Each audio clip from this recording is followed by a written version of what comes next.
Well, that was interesting. Hey guys, thanks for tuning in to Comic Book Nostalgia. I'm CB Nostalgia, and today we've got a spoiler-free review of Joker. Now, before we get started, I just wanted to remind everybody to get in on our very first giveaway. We're giving away a Blu-ray copy of Spider-Man Far From Home. To get in on this, you just have to like, subscribe, and leave a comment below. Don't miss out. Well, that was a bit interesting. It's really hard to have words for how to describe this movie. It is one of the rather most disturbing movies I've seen in a long time. I wasn't bored for a second, and I was on the edge of my seat most of the film. The acting, the music, and the cinematography are some of the best in any of the comic book movies that I've seen in a really long time. And Joaquin Phoenix nails a heartbreaking Joker. If he doesn't win an Oscar, he's going to get nominated. It's hard to compare this with Heath Ledger, because both portrayals were completely different versions of the Joker. With Ledger's Joker, you really had no idea where this guy came from or who he was, which made him more threatening and rather intriguing. Like when he changed his backstory every time he talked, really showed what kind of psychopath he really was. But with River Phoenix's Joker, we see something completely different. We get a full origin story on screen, which has never happened to the Joker before. And we get to see what life was like before Batman. And more importantly, we get to see what caused him to go off the deep end.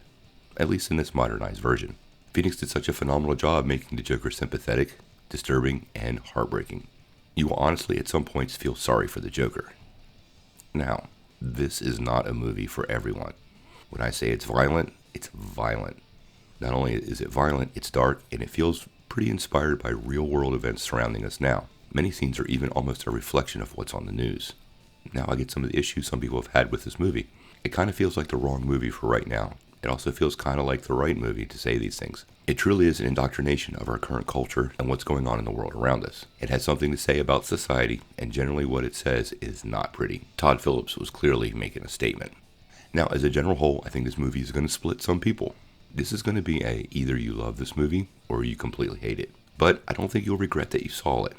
It's something completely different. And as a general rule, as comic book genres expand out into new areas, I'm going to try to be supportive. If you see it, you probably won't regret it, and you definitely will never forget it. Todd Phillips has created something special here, and I think people will be talking about this movie for a long time. As far as production quality goes, everything is pretty spot on, except probably the writing is a little weak in a couple of spots. Some of the interaction with characters, particularly Zazie Beetz characters, suffer a little bit throughout the movie. As a general rule, it doesn't take away from the film, but it did detract a little bit during that climactic scene. You'll have to decide that for yourself. As a comic book fan, there's only one regret with this movie, and it's not something we're used to. This really feels like it's a one-off. And we're so accustomed to having sequels to these movies, it's really sad we won't see Phillips and Joaquin Phoenix working together again on this project. Overall, I'm going to give this movie an 8.5 out of 10. Obviously, for me, I enjoyed the movie and I thought it was pretty good. But I think some people may not connect with it, so you're probably going to have to see it to get your own feel for it. So what do you guys think? If you've seen the movie, sound off in the comments. I'm really curious to know what you thought of it. If you like this video, make sure you press like below, click subscribe, and if you don't ring that bell, you won't get any updates. Peace.